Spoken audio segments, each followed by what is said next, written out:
sampai sekarang masih tinggal di rumah mama ya masih ya? Sekarang saya tinggal sama mama sama adik di rumah kontrakan. Di rumah kontrakan? Adiknya berapa tahun? Adik sekarang umur 32 tahun. 32 tahun. Nah, saya dengar katanya adiknya juga sempat dianiaya sama suami ya? Iya, Betul? betul. Itu kenapa? Waktu itu kan adik kan lagi nonton TV. Karena suami saya merasa terganggu, terus suami saya marah-marah, kemudian nendang. Ditendang?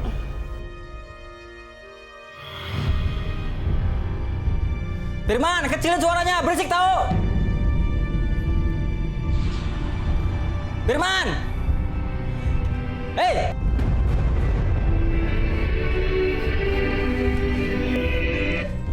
Sini rapornya.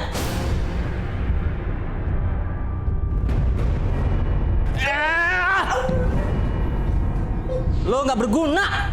Bukannya cari kerja lo malah di rumah aja. Pusing gua ngeliatnya. Astagfirullahaladzim, Mas Tony.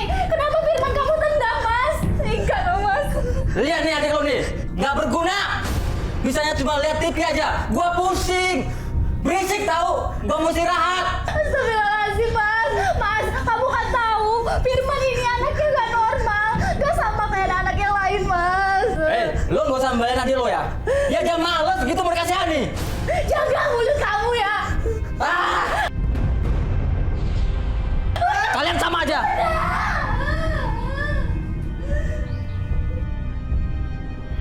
Terus kemudian sampai sakit Iya, katanya? sampai sakit-sakitan. Sakitnya seperti apa? Ya maaf ya, Mas Farid, Pak Ustadz.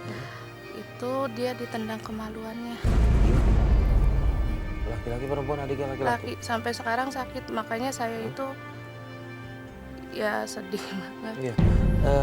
Bu Evi nggak sempat laporan gitu? Kalau menurut saya sih ini udah masuk kekerasan nih.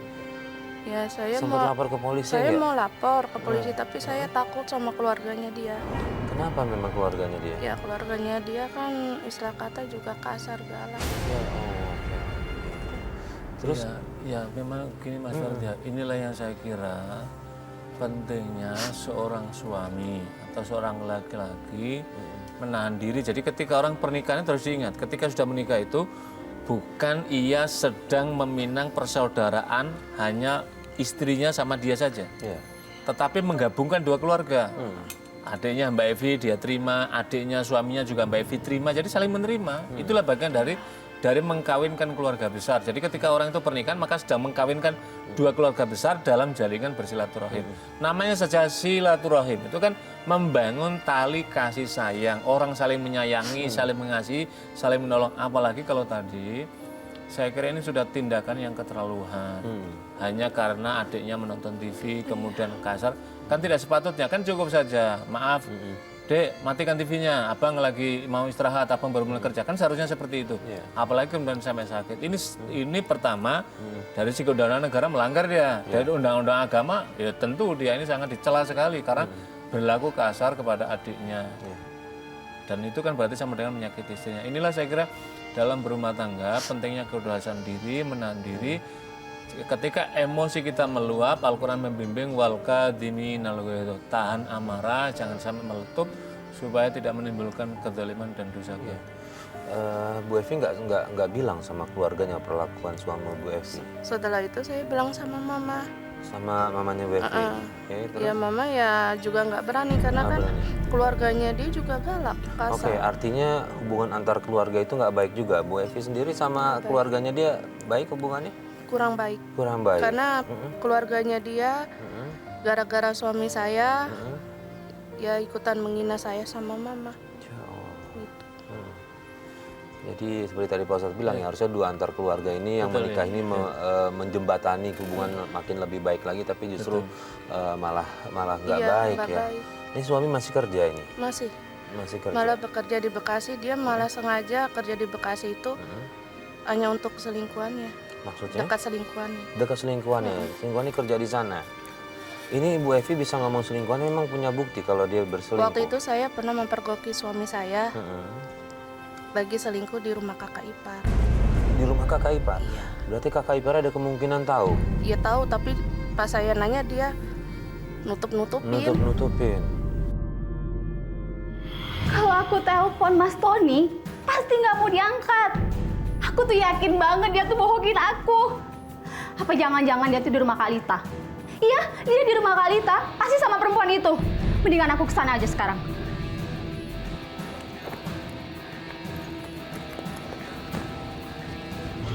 Sayang, kamu hari ini cantik banget.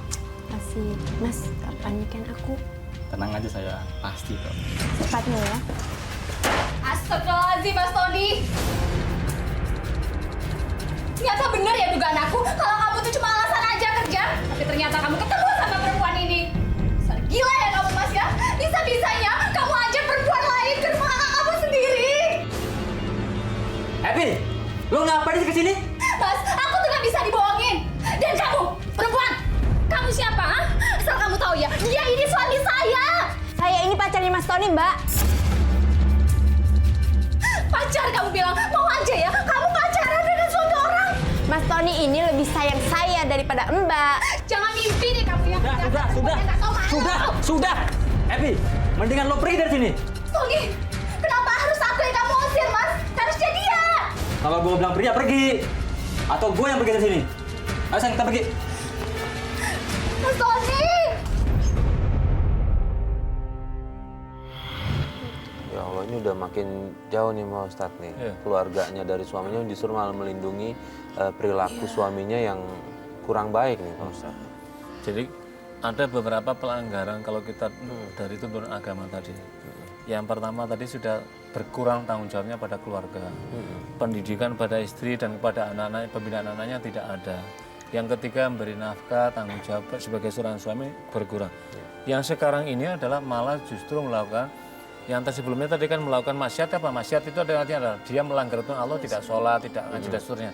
Ini ditambah lagi kemaksiatan yang lebih dahsyat lagi, berselingkuh.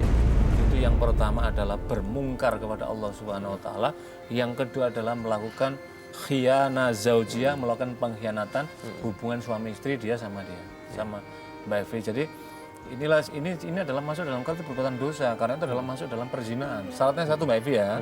Mbak Evi punya bukti dan Mbak Evi bisa membuktikan. Tapi kalau berdasarkan dugaan, asumsi maka tidak dibolehkan. Ketika kita mengasumsikan duga kenapa suami nggak pulang, jangan-jangan wah ini pasti. Nah itu berarti kita menanamkan dosa dalam kehidupan kita, maka tidak boleh. Tapi kalau kita menyaksikan sendiri atau sokip teman kepercayaan kita menyaksikan dan ada tidak hanya satu orang, paling tidak 2-4 saksi itu bisa dihadirkan, maka berarti betul dia telah melakukan kemungkaran yang disebut dengan khiyana zaujiyah, pengkhianatan hubungan apa itu ikatan suci suami istri dengan cara dia melakukan selingkuh, dan ini adalah dosa besar.